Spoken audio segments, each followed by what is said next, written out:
Welcome back to Castpergers. I'm your host, Eli Halper, and I'm here today with Nick Simmons, What's New up? York comic, just moved to LA. First of all, I want to say my last podcast, I endorsed Hunter Biden as the potential president. Turns out he's a pedophile and a terrible person. I take that back. I didn't know that. Go fuck yourself, Hunter Biden.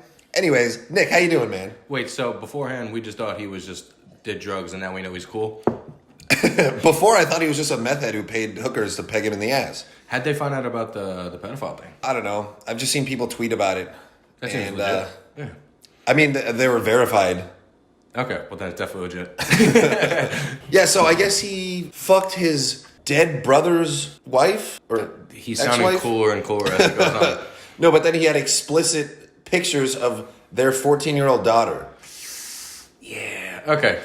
That's where I'm gonna... So I mean, he definitely could run for president at some point. Yeah, he's definitely got a future ahead of him. I mean, I'd still vote for him over Joe at this point. I mean, at least he probably knows what he's talking about. Right? He remembers. It takes some game to pick up a 14-year-old. Takes candy, all these cool things. See, you can pick me up with candy. Right? Especially when you're in the middle of a diet. If someone's like, I had candy, I'm like... I mean, this coffee is full of sugar right now, and I'm loving it. It's not. That's the sugar substitute. The French vanilla is... Yeah, it's low calorie. Who did I think you were eating I think I was carbs? fat. So, tell me about your history with comedy New York. So do you want me to tell you how I started, basically? Yes. So I was always a comedy fan since I was like a little kid. Watched like Tough Crowd, listened to Opie and Anthony. I don't know if you know O&A. I do. But that's what got me, like, when I was a kid, I used to love that. Like, my dad would drive me to school and he'd listen to O&A, listen to Patrice, all that shit. And, What, I'm like Sirius? well, they were on regular radio for a while yeah? before they went serious. But yeah, once they went serious, my dad got that too. They actually, long story, but I watched a couple comedy shows like everyone does. You get tricked into going to shitty comedy shows in Times Square. And then one day I did acid and I was making people laugh on acid. And one of my gay friends actually goes, dude, you should try doing like stand-up comedy. And I had that like reverberating thought where it went through my head. I'm like, why don't I try that? And I was like, all right, fuck it. I'll do an open mic. So I went and did my first open mic. And as soon as I did that mic, I was like, yo, I love It's like a hit of crack. Yeah, it was better than the acid. It was amazing. And I was like, I want to do this for the rest of my life. And I've been doing it like a psychopath. It's literally the worst drug ever because you can't stop doing it. Like, Yeah. Even in the pandemic, you still sneak away and try and figure out ways to do comedy. Yeah, I mean, haven't been able to find that many places to do it. I was trying to move to Austin, and I was like, oh, well, they're going to lift the curtains before. Well, that's what I thought. I thought Texas There's a was gate. doing it like fucking cowboys, like not giving a fuck. Yeah, but comedians there are kind of pussies. Yeah? Yeah. Well, you got to go to like real Texas to do comedy. Yeah, they got shows in Houston and Dallas. Mm-hmm. Yeah. Austin is like... That's all LA people move there at that point. Yeah. I see some shit on... I'm ruining the city. You know what I noticed? I see like people who, like I say they from TikTok, I've seen people from Texas hating the fact that LA people are moving there because they're like, you're going to move here and vote for the same shit that you voted for there and just ruin Texas. I won't vote if you want me to, Austin. I just want to be a part of the community. But the thing about... God damn it. I'm going to have to pay my editor. Because people are going to go there, they're going to vote Democrat and start a fucking civil war in Texas. And that's going to be a fucking gunfight that people who moved there from LA are not going to want. Austin's already a blue city. Is it? Yeah. Oh, so everyone in Texas probably hates Austin, right? I would assume so. The way I say it is Austin is like Texas's slutty daughter. Like you got a conservative Christian state and then a little city that's like, fuck you, Dad. We want to drink and party and fuck everyone. Okay. Austin's just like the 70s in... I've only been to Texas driving through, and I remember because as the fucking pandemic was happening, we were driving across the country, and I wore a mask when I would go into places, and people looked at me as if I was like fucking like Jason Voorhees wearing a mask coming into the store. Like, what the fuck is wrong with you pussy? Like what? Like I'm assuming far from Austin. Yeah, like Yeah. I don't even like. It was parts of Texas where they're like, this is definitely where the Texas Chainsaw Massacre happened because there's like 4 people and they all look like murderers. Yeah, you got to wear a leather face. Yeah, You wanna... I was walking in a place with a tank top on and I was still fucking like, I am intimidated by all these people. Yeah, when I was driving into Austin, every place I stopped in was ran by retarded people. Not a lot of teeth. Definitely not a lot of teeth.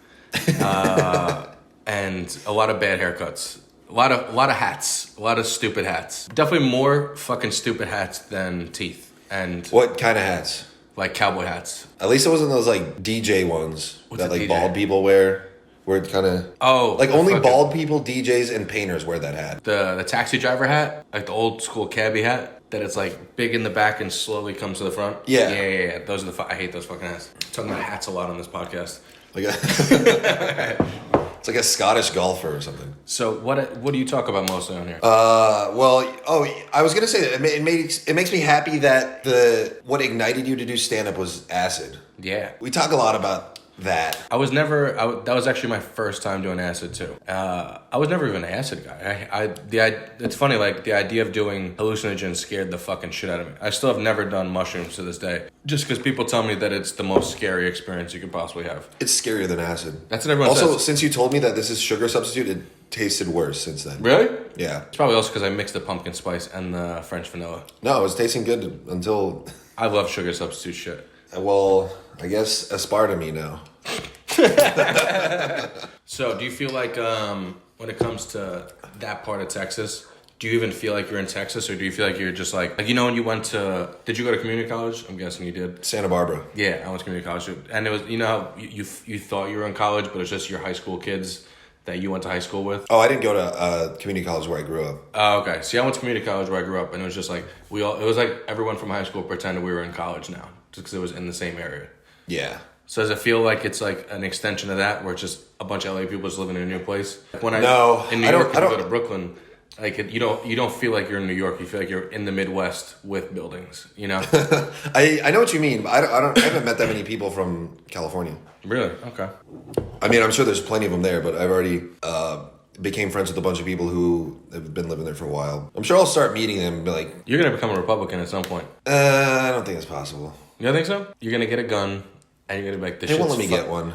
Maybe illegally, but you're going to get one. Yeah, I mean, you can legally shoot someone that comes onto your property if you're intoxicated. I think you just can't shoot them in the back, right? I mean, what everyone says is if you shoot someone that's coming to your house, you better drag them back in. That's what I heard. That's what everyone says. Yeah, they're like, if you kill somebody, you got to bring them back on the property. Yeah, and they're like, if you shoot them, you got to kill them because they'll sue you if you don't. I've heard the whole. Okay, so it's illegal to shoot someone. I took a concealed carry class to get my concealed carry permit. That's scary, but go on. And I mean, they wouldn't sell me a gun, so I guess they agree with you. Fucking, I guess the government's doing something right, which is why I'm anti-gun. But if I can't have one, no one should.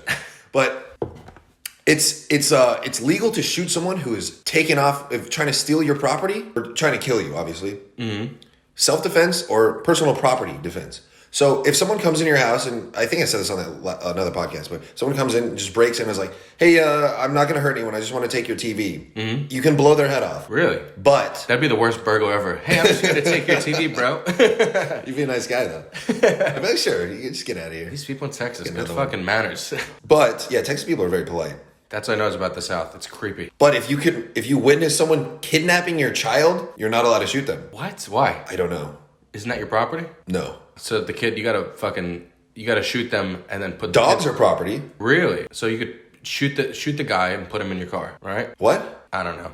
If someone kidnaps your kid, you cannot shoot at them. The kid could shoot at them because he could say that they're trying to kill him. The kids there have a good fucking shot too. You can't defend other people. It's self-defense and personal property defense. Which is pretty fucking There's weird. got to be some loophole to that shit. I'm sure there is. I'm not a lawyer. I'm not a fancy lawyer. Really? This is my cup, by the way, that my girlfriend got me. I don't know if you can see it if it's backwards. I'm a true feminist. Let me see it. Yeah, it says Tsinimef. For people with dyslexia, they actually saw that the right way. So I thought you were I've only seen clips of your podcast. I see a lot of rants. What's the thing that gets you crazy the most? Everything. I'm an insane person. You're very calm for an insane person. You ever been to a psychiatric center? No. You've never been? Like 5150'd?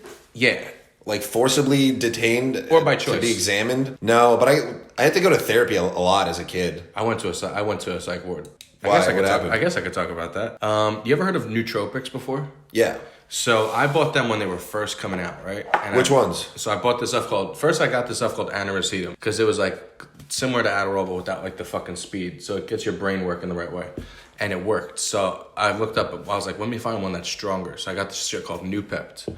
And Aniracetam came with a scooper about this big. Nupep came with one that was like that big. And I'm like, nah, I'm gonna use the big scooper for this shit. So I did that, and I never had a panic attack before that day, and I started freaking the fuck out. Like the walls were, I would talk to people and I would see through them. I couldn't see a person. It was the craziest shit. So I went to my... Is it still for sale? Yeah. So I went to my doctor, and I want to get more insane. This is how bad my health insurance was. I went to her, and I'm like, she told me to bring it in, and I'm like, I don't know what's happening. She goes, let me see the dosage you use, and I showed her, and she goes, you took 400 times the recommended dose. And I was like, what do I do? And she goes, I don't know, ride it out.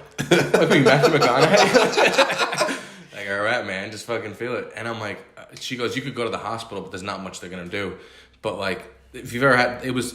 At that point, I've had an 8-hour-long panic attack. And I was like, I need to go to the hospital. It's a usual day for me. Yeah, so I went to the hospital, and like all the other people at the hospital had like real problems. Like there was a guy, it's in the Bronx. So one guy had an axe wound in his face. And he was like, what are you here for? And I'm like, anxiety. He's like, oh, so you're Jewish? So it took like 8 hours finally to the doctor, and they bring me in the back, and the hospitals in New York are terrible. Like there was a homeless guy pissing everywhere, and he pissed on the floor next to me and died. And I'm freaking the fuck out. And this is the worst part. They keep on handing me bread, right? And there's a guy... dinner and a show. The guy next to me on the next bed is knocked the fuck out. Fat dude just knocked out. And I'm not thinking anything of it, but they keep on giving me plates of bread. And I'm thinking like maybe bread soaks up anxiety. I have no fucking idea. And like after like 5 trays, I'm like, I'm good. And the other doctor comes, he goes, hey man, while you're here, this hospital offers a free 20-minute HIV test. Do you want to take it while you're here? And I was like, yeah, I guess, sure, why not? And I have a whole joke about, it doesn't soothe a panic attack, waiting 20 minutes, finding if you have AIDS. And I freaked out. He took 25 minutes. And at that point, I was already like ready to text every girl, like, yo, we're in this shit together. We got AIDS now. And this is the most fucked up thing that's ever happened. This dude, I see him coming down the hallway. The guy gave me the test, and he's coming towards me. And when he's walking towards me, he stops, laughs with some other guy. And I'm like, they're laughing at my AIDS. And he starts coming towards me, and I look down the hallway, and I go like, eh? And he goes, eh. I'm like, yo, what the fuck? Why would you do that? I'm like, I'm here for anxiety. And he looks at my chart, he goes, ah, shit. And he goes, we thought you were the one here for the diabetes. So I think the fucking fat dude next to me is the one who got my Xanax.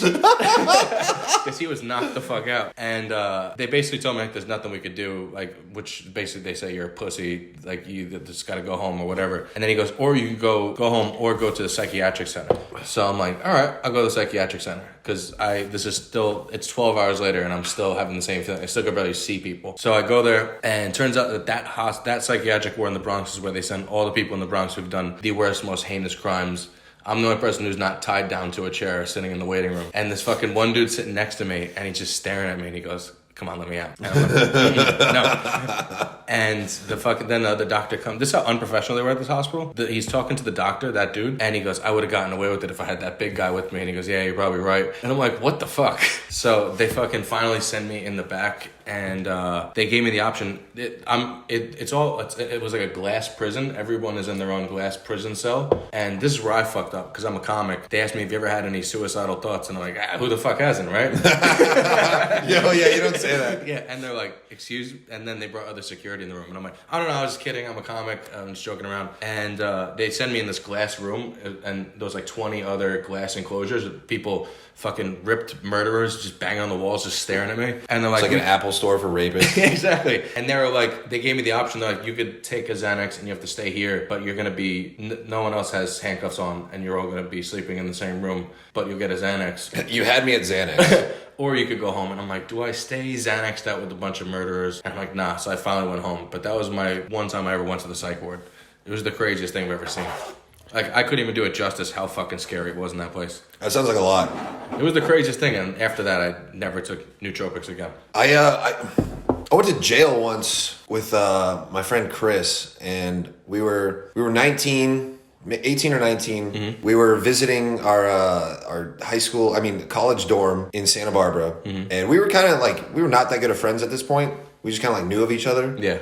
And I went up there, and it was like this, there was this rave going on in Vegas, so everyone was gone. I've never been to Vegas. And it's cool. Yeah. I have more fun in Vegas with just walking the strip. Just seeing all the fucking psychopaths. There's not that many psychopaths. Really? I thought it was supposed to be like fucking... All the drug addicts are like down under the bridge. Oh, okay. There's just, I don't know, because you can walk around drinking. Every time I've been to Vegas, I've just had like a fucking fifth, and I've just been drinking out of that. My friend did PCP there in Vegas, and he said he woke up the next day in where that bridge is, completely naked with 20 other naked homeless guys around him. And he just slowly put his clothes on and just like, I don't want to know what happened. His asshole hurt? He says no, but I don't buy it. He's a good barber though. So what happened? You tripped in Vegas? I've been to Vegas a lot. As you see, I have ADD, so Yeah, this podcast is gonna be all over the place. We got arrested because I drop kicked this glass thing and opened a fire extinguisher and sprayed it everywhere. And it was summer, so everyone had their windows open, so I put it up to the screen and it sprayed through. And I was just covering every room in just the white powder. Oh shit! And it was a foam party. Yeah, it was just me and my buddy, and we split a 30 rack to ourselves. Nice. Which is a lot of alcohol. Dude, the amount of alcohol I used to drink baffles me still. Yeah, I was never really an alcohol guy. That was never my thing. We used to slow it down a little bit.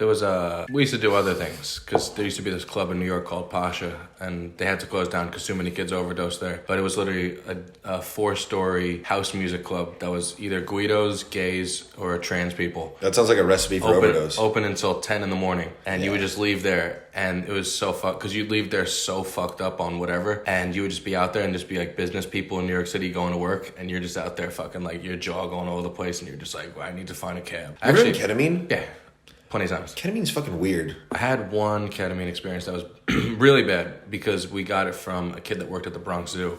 And he got us, because you're supposed to do like cat grade, and he worked in the rhinoceros part of the Bronx Zoo, so he gave us rhinoceros grade. And a funny story, we took it before we went to a rave in Brooklyn, and we all got so fucked up that we lost our friend Jeff that was with us. Rhinoceros grade ketamine. Yeah, he just got lost, and I guess we looked sad because the bouncer looked at us, and he goes, "Are you guys like okay?" And we're like, "Yeah, we just lost our friend Jeff earlier." And he's like, he didn't understand how we meant that. Yeah, and he goes, oh man, I lost a couple friends earlier this year too. And he showed us tattoos of his dead friends. So we just had to pretend Jeff was dead. But that shit was fucking potent. Why? You've done it? Yeah, a number of times. But it's like really big in Austin. I can imagine. Because it's weird because there's so much shit to do. You could be sober there and have a really good time, which I am during the week.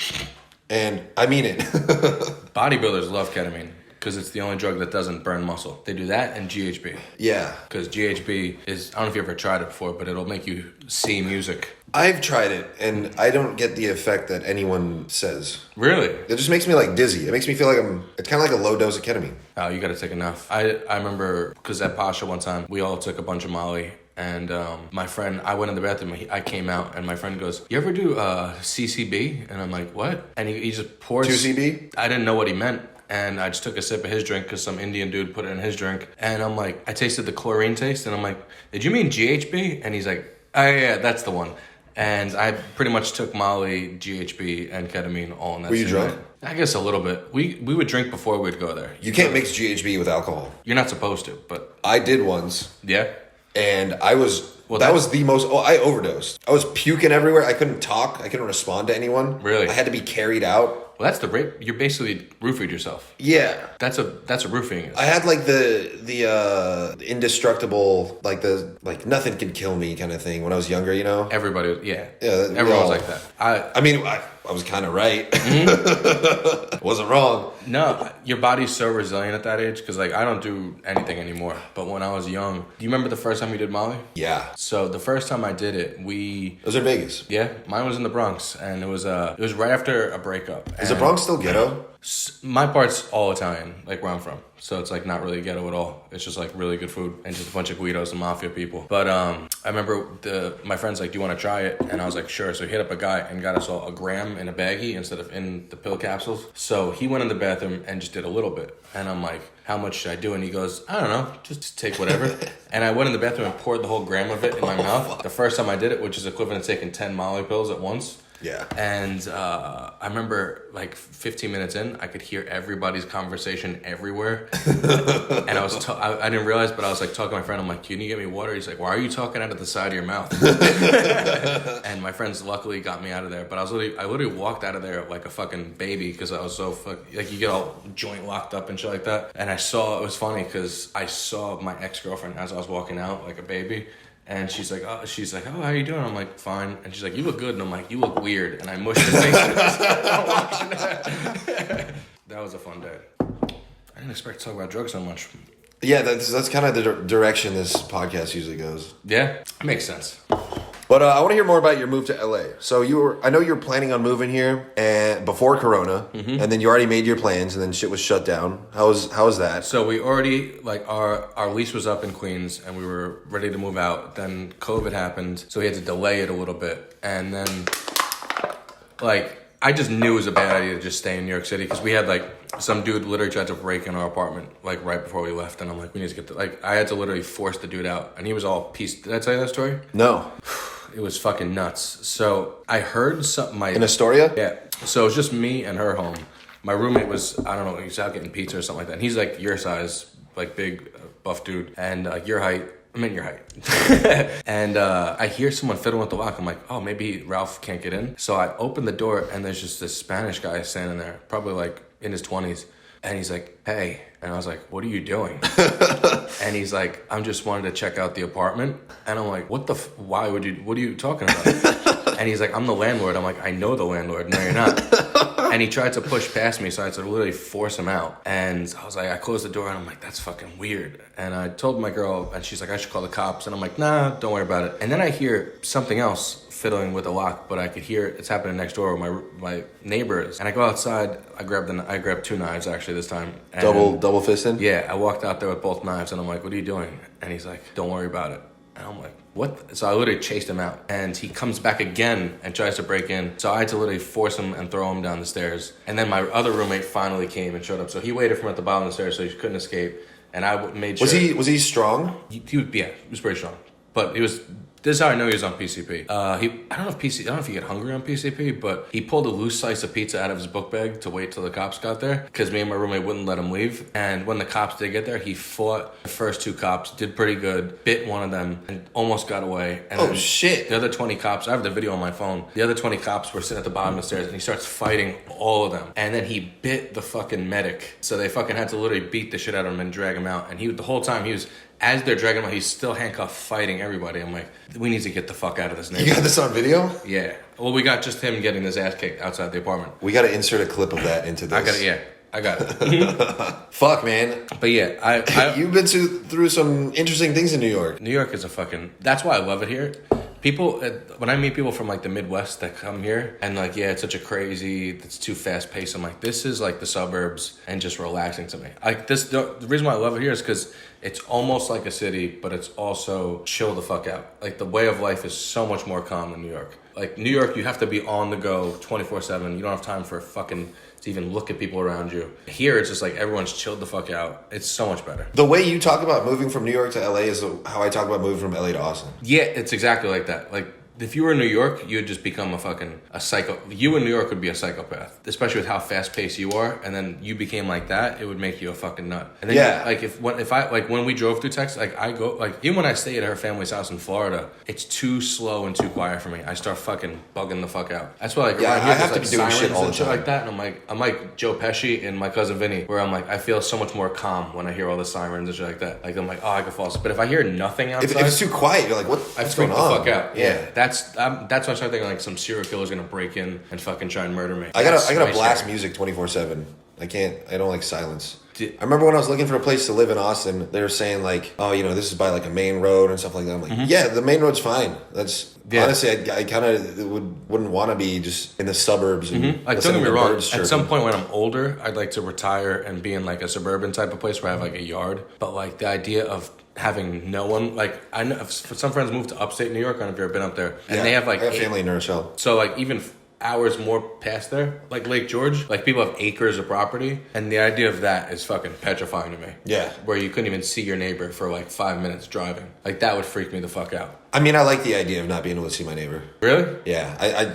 I was, my neighbors came home the other day when I was moving some shit in, and my immediate thought was like, don't fucking look at him. And they were like, hey, you're moving in? And I was like, my name's Eli. Is everybody like friendly there? Like where they actually say hello? So friendly. Like, dude, so friendly. It makes me a better person. And genuine, like, right? Yeah, because, dude, like, I never realized how much of an impact that like employees have on my life at like 7-Eleven and gas stations and shit. Yep. Because like out here, you know, they're not even looking at you. They're just like, hey, how's it going? Mm-hmm. And then out there, they'll be making eye contact with you. They'll joke around. Like they don't hate their lives. Yeah. They're just like, I think it's all has a lot to do with affording rent. Well, it has, because they're making the same amount of money in Austin they are here. But their rent is just way cheaper there. I do think there's something to having like in New York we call it a neighborhood, but I guess there it's called you'd call it like community. You know what I mean? Yeah. Like where I'm from in New York, like every store you go to, the people know your name and people are friendly. Everybody knows each other. That's a bit like instead of going like you're around here and stuff like that. That's weird to me. I love that. Like you go into a fucking deli and they already know what kind of sandwich. Yeah, they already know what kind of sandwich you want.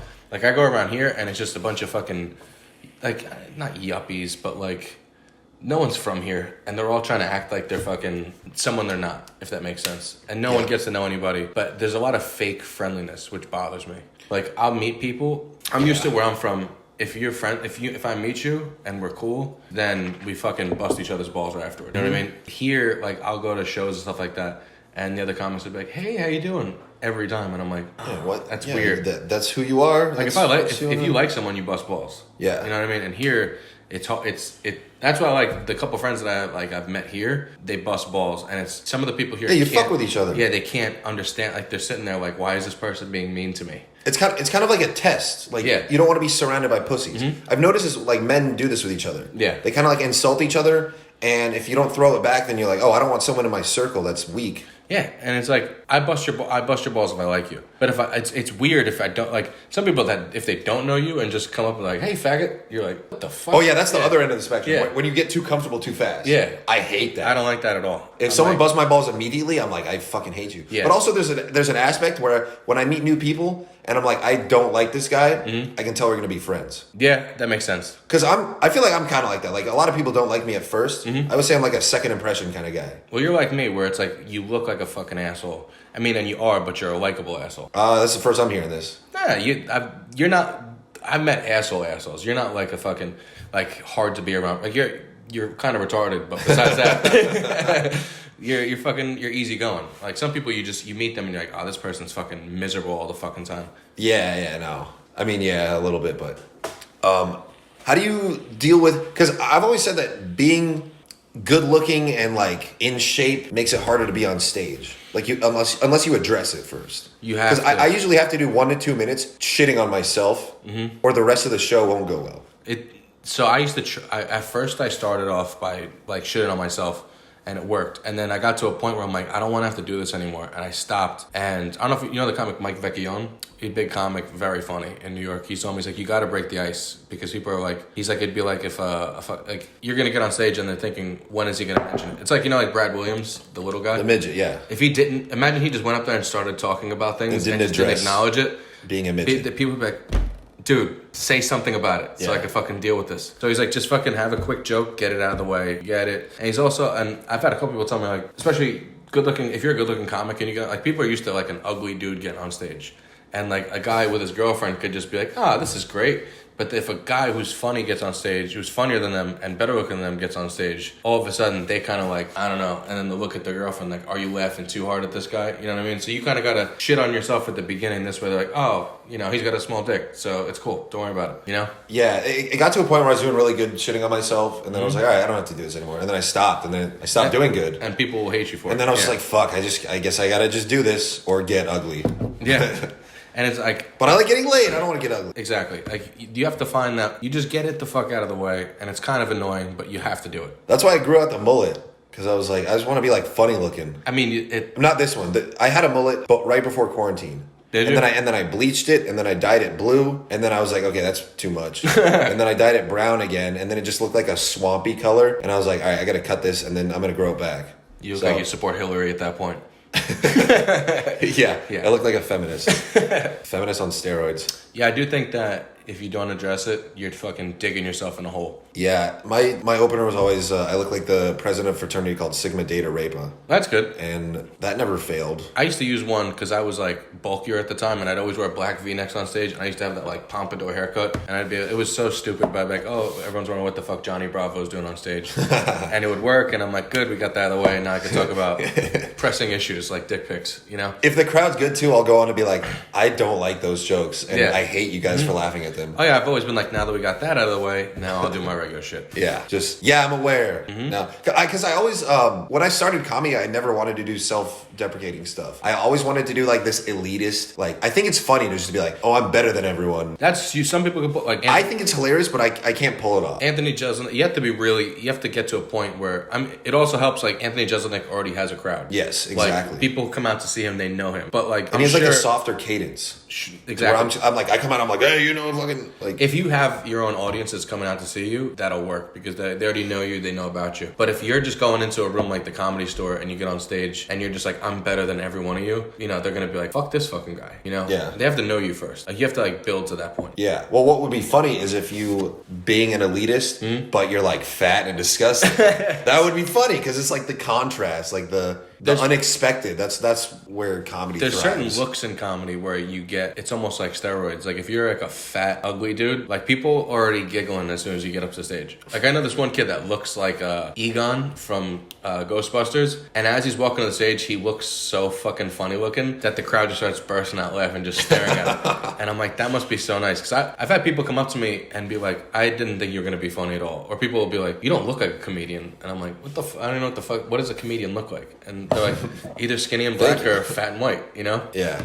Mark Norman was saying how, fuck, dude, I forgot.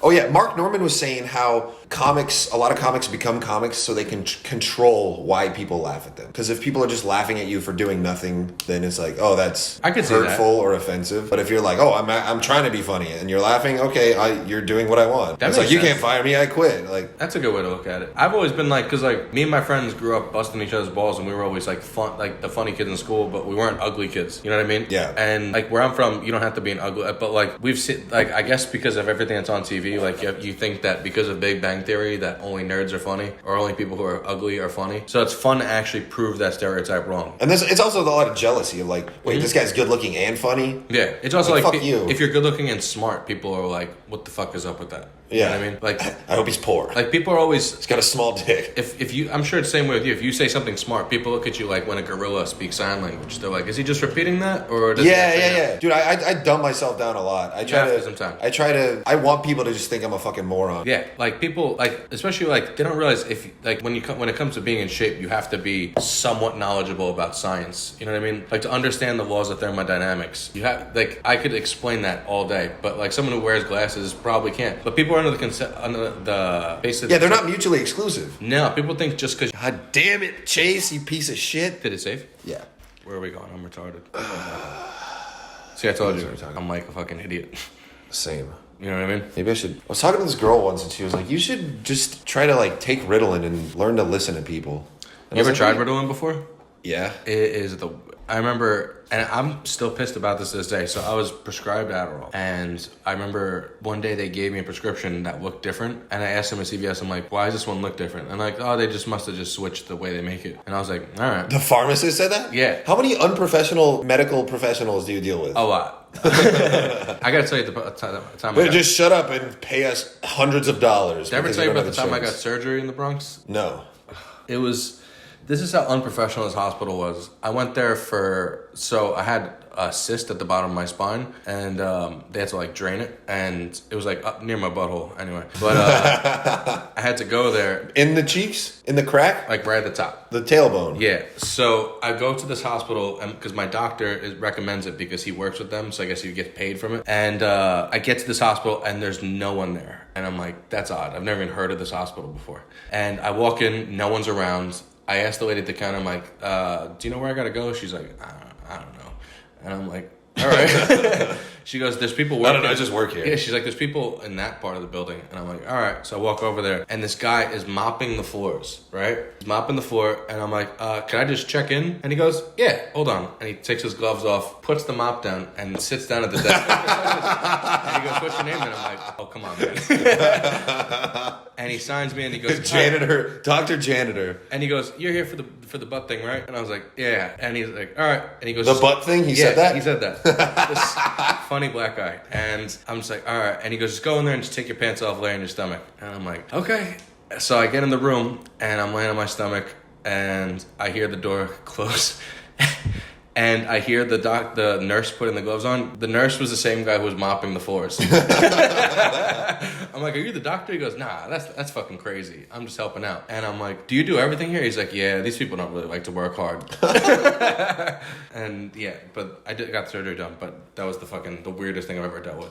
All right, wait, I got 2 things to ask you. Mm-hmm. One is about Dominicans, and the other is about black people in New York, at least in the stand-up comedy scene. I feel like out here, most black people have kind of like a accent where they're kind of like, hey, you know what I'm saying? Like they got that way of talking. And I feel like in New York, they talk more like me. New York, like it depends. The ones doing comedy. There's the black scene, and then there's like the I guess they call it the mainstream scene. Like if you go to the hood scene, some of those comics are ridiculously they're so fucking funny, but some of them don't ever like break into like the mainstream. But they're like fast, they do act outs that like they will put at most comics to shame. But out here I've noticed they're not like the hood comics in New York where they're like there's like a hood energy on stage with like some of the comics in New York. No, I'm just talking about the accent. Have you noticed this? Nah, black comics in New York, it depends on where you go, but if you're in like the hood scene, it's like a real fucking New York accent. I was just doing the rounds at like what's the website that lists them all? Bad Slava? Yeah, that one. Okay. I was just doing all the mics on those. You got to do, if you go... And like there would be like some black dude with dreads and you just walk up and be like, hey guys, how's it going? I'm like, well, I didn't expect you to talk like that. I felt like it was the opposite. It, like here, some of the black people, like the black comics are more like white comics. Interesting. Like, yeah. Okay, well the next thing, we talked about this a little bit before. So they don't sell meth in New York because the Dominicans run the coke game. Dominicans and I think Hell's Angels. And if meth ever got on the streets, it would take away from the cocaine business. Yeah, because it's so much cheaper. It's better and it lasts longer. Yeah. And so they don't have that in LA. And when you walk around LA, you see a lot of old homeless people. And you don't see old homeless people in New York. You do, but you gotta... It's uncommon. It's less, yeah. Much less. Well, the thing is, New York homeless, like the drug... Because there's a lot of heroin in New York. That's why they're way more chill. Yeah. Mm-hmm. Yeah. And if you do heroin long enough, eventually you're going to overdose and die. Yeah, pretty safe to say. But if you do meth long enough, meth is actually very hard to overdose on. Really? So you can do meth for a long time and... You would think you just have a heart attack and just bounce. I mean, you're prescribed Adderall and you're doing fine. Yeah. That's pretty close. Same shit, right? So basically, the meth is the reason why there's so many homeless people that keep living and they're crazy and they got a lot of energy and stuff. The homeless people here are like... You were saying that we should solve the homeless problem in LA by bringing a bunch of Dominicans over. I didn't say that, but it would definitely... You know what it is? It's like, because like the gangs in New York and the gangs in... I don't know how the gang systems work here, but like in New York, the Dominican gang presence is very strong. Because that's like, when it comes to like where Dominicans move, like it's mostly just New York City. Like they have the best coke in all of New York by far. Like if you go to Washington Heights, I don't know if you ever heard of it before, like you go to Dykeman, that's where you get like the good shit. But people in those type of gangs, they know that if coke came to their neighborhoods, I mean if meth came to their neighborhoods, who the fuck is gonna want to buy coke at that point? Unless you're just a fucking, Yeah, crack lasts like 20 seconds, meth lasts like 12 hours. So I've heard of like, dude, some of those gangs are fucking ruthless and they will not let I've heard of people getting like beheaded and shit like that. Like that's like, I've heard of some, like, cause I remember one dude was talking about selling meth in New York and someone was like, if you do, you're gonna get murdered so fucking fast. Yeah. And I mean, out here, it feels like everyone, I don't know, there's a lot of fucking people that I've met that not just the homeless, but I feel like people are so fucking, I don't know if there's just some people coked out here, but like some people are so much energy and so fucking old ways. So I'm like, there has to be so many more people doing meth than you realize. Like if you go to Ralph's over here. Probably. If you go to the Ralph's, like everybody in the whole parking lot is on so much meth. It's crazy.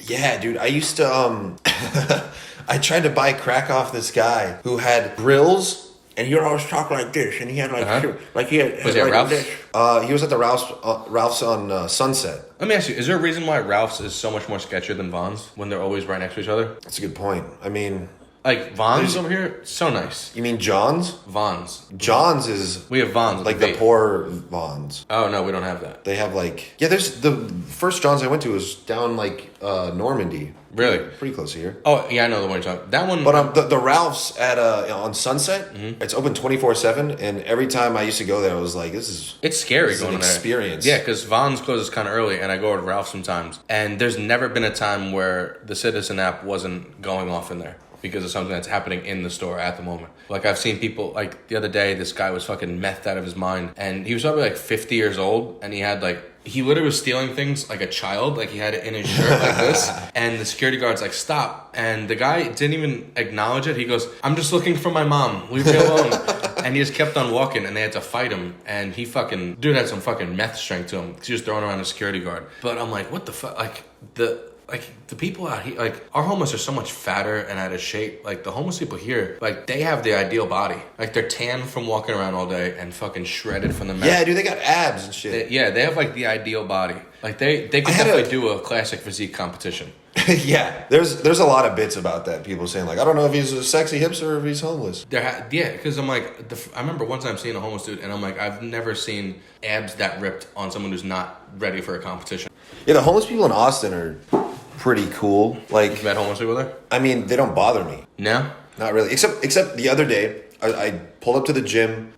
This fucking, tweaked out woman with like $1 in her hand, and she's holding like an empty cup with her pinky. Mm-hmm. Comes up to my car and pulls on. I can tell she's trying to be like, hey, excuse me, like quietly, as if I was next to her. I was in my car with music playing. Wait, you try to get in your car? Yeah, she pulled on the handle. And I'm like, what the fuck? And then she like walks away, and then she comes around to the driver's side. Yeah. And she like rests her arm on my mirror, and I roll it. I'm like, hey, can you get off my car? And she's like, yeah, sorry. Can I have some money? And I was like, no. One of the funnest homeless. This is the one I actually felt bad. So there was this homeless guy in New York he was always on 2nd and 7th. And he'd always see me and always be like, looking good, man, looking good. And then one day he goes, man, I want to look like you. What do I got to do? And I'm like, all you got to do is eat like 6 meals a day. And he just sat there just like, and I'm like, oh yeah. I'm like, here's $10. I'm sorry. I'm like, whoops. Just eat more, you idiot. Why did you think of that? Yeah, I felt so bad. Oh, that's funny. There used to be a really fat homeless guy in the Bronx that was such a dick. And it was so hard to feel bad for him because he was so obese and homeless. And you're just like, come on, man, pick a struggle. You know what I mean? There's just too many things. So what are the homeless like in LA compared to Texas? Would you say is it different? Yeah, for sure. Texas homeless people don't really bother me. No? Do they wear cowboy hats? No, they, there's a lot of them. There was a whole thing where, LA had the same thing where they would just bring in all the homeless people, and they're like, here, fucking, there you go. And they just have like highway underpasses just dedicated to like little communities. And there's like downtown parking areas where it's just like, I'm not parking there. Yeah? There's like so many tents, and I've still yet to see that Skid Row place around here, but I heard it's pretty fucking nuts. oh yeah, you should go check it out. Yeah? I was walking through there one time, and I was You walked through it? whoa, yeah. Did they bother you? No. Really? I probably thought you were on meth. I'm pretty big. That's true. I don't think people want to bother people that would be an issue. Could be a threat. Yeah. I walked past two decently big guys, but I don't really think. I think humans are innately bad people, but I don't think anyone just wants to start problems with random people for no reason. That's true. Unless they're like on a mission. Nah, there's some did I tell you about the dude I saw get shot by the police fucking beanbag gun right around the corner? No. So I went to the vape shop over there, and there's this guy up on the top floor of like, there's like little plazas, and he's fucking throwing shit around, and the cops show up. And it's crazy because all the Koreans are out there with baseball bats getting ready to go, and the cops go up there with the fucking beanbag gun, and they were fucking scared of the dude, which was, in all fairness, he was fucking, I've never seen someone so whacked out before. And they fucking shot this dude. And not only did he not go down, they hit him, and he just goes, ha! And he fucking just took that shit, and I'm like, you saw all the Koreans with the baseball bats just put him down, and they're like, we need to get the fuck out of here. I've never seen someone take he took the shot and fucking didn't even go down, and I'm like, I would not want to fight that guy. Yeah. And he wasn't even a big dude either, probably like a little bit, like probably 5'11", and like 130 pounds, but he fucking, I don't know if it's from the meth, but I'm like, if a gun can't take these people down, then your fist is I mean, it's a beanbag gun. That's true. But I mean, a lot of pain is mental. Like, you're never gonna, like, you can fucking hit a cheetah with a crowbar and it'll be like, oh, that hurt, I'm backing off. You have to, like, literally that sounds like remove their muscles and tendons, like, slice them so they're physically incapable. That sounds like a figure of speech, like you know, there's only two ways to skin a cat. You could hit a cheetah with a crowbar, but it's not gonna go down. I mean, that's what my dad always used. So you're in Texas. That's like the hotspot for COVID. Are people like? It's also the hotspot for murder. Really? Yeah, they defunded the police by 33%. And you would think Texas they wouldn't do that. No, Austin, dude. I'm telling you, Austin is not Texas. It's its own fucking thing. It's Los Angeles. Like Mike Eaton said, he moved to LA because he loves Austin so much he wanted to go to the source. I didn't get it until I moved there. Yeah, so it's like Silver Lake East. Basically. I mean, it's different because everyone's like, love and accept everyone, but also everyone have a gun and... So it's like that middle point. Because are they locked down out there the way they are out here? Oh, not at all, dude. That's why I moved out there. Yeah? Yeah, so if it is, you're like out at clubs and shit like that? I'm doing whatever the fuck I want. I'm doing everything all the time. I'm at jiu-jitsu every day, which is I'm literally breathing in people's air, which is dangerous and not recommended by the CDC. Dudes. Yeah, fucking... Making out with dudes every weekend. And that's before jiu-jitsu. Is there any restrictions at all? Because like when you have to wear a mask when you walk in. And the bars have to sell food. I don't understand for the most part. How does that make any sense at all? It doesn't. Right? It doesn't make sense. You have to wear a mask when you walk in, and then you can take it off and sit down. Here's what bothers me about that. You could sit at a table with, 6 people, right? And you could make all the jokes you want. But a comedian can't be in the room 10 feet away from those people making jokes. I mean... In LA, at least. That's true for Austin, too. I mean, I haven't seen much comedy. Like, there's like... The 2 shows I did were... One was at someone's house, and one was outside. Really? And the one in a house, there was only like 8 people there. And I knew most of them. But I still had a fucking great time just being like, oh, this is my time to talk. Because like the laws itself don't make any fucking sense at all. Because the fact that in New York, they've banned comedy and exotic dancing in the same category. As if we're the same type of people. They have no idea how ugly we are as a group. Like, I got more stripper friends than musician friends. Do you? I think so. You ever thought about doing it? Being a stripper? No. No? They're women. I have one male stripper friend. One of my good friends did it for a little bit, and he was the biggest hoe ever. And then he did it, and after his first day at work, he came home and he's like, they just treat me like I'm a piece of meat. And it's mostly just gay guys grabbing your dick. Yeah. It's not like a strip club for men are respectful in strip clubs. Yeah. Like, Gavin McInnes is? Yeah. He's so hated right now, by the way. But back in the day, he was like really funny, and no one made him hated. He's always been the same, but now he's just like blown up because of the Proud Boys. Mm-hmm. And he was like, his whole thing was like, yeah, strip clubs are not like objectifying women. If you see men go into a strip club, they're not like, yeah, show us your tits. They're sitting there like church, just like. That's why it's called the Gentleman's Club. Yeah, they're being gentlemen there. Exactly. Strip clubs are never my thing. I never liked them. No, me neither. I'm too much of a narcissist where I'm like, they don't actually like me. I'm more of like a hot girls are my kryptonite kind of thing. Or I used to be like that. And I would just walk in and I'd have to like talk to myself before, like, don't give them any money. They don't care about you. They don't like you. They just want your money. And then I'd come in, I'd have a few drinks, and then they'd be like, hey, you handsome? And I'd be like, okay. And then immediately I have to be like, fuck, why did I do that? Yeah, I'm too frugal with money. Also, I'm like, nah. I'm insanely frugal with money. I was weak.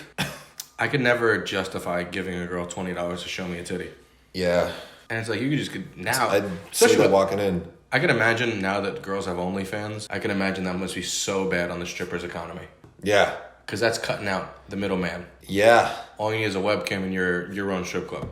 Doug Stanhope had a bit about how when the economy goes to shit, the prostitutes suffer the most. Because he's like, they don't have that like bottom line where guys in like working at corporate are like, hey, listen, if I lose my job, I'm gonna be out there on the street sucking dick. Right? Yeah. And there's no unemployment.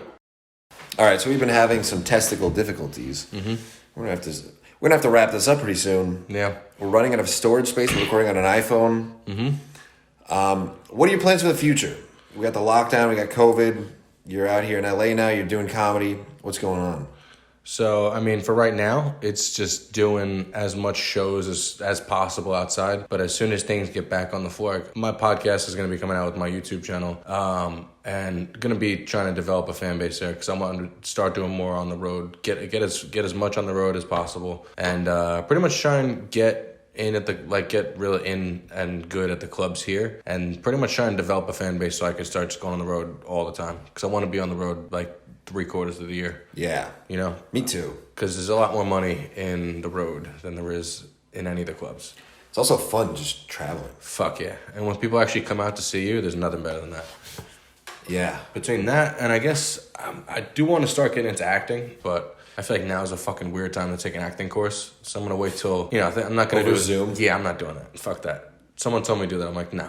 So I'm going to wait until things get normal again because I want to play Wolverine because Hugh Jackman's too old for that shit. That is my dream role right there.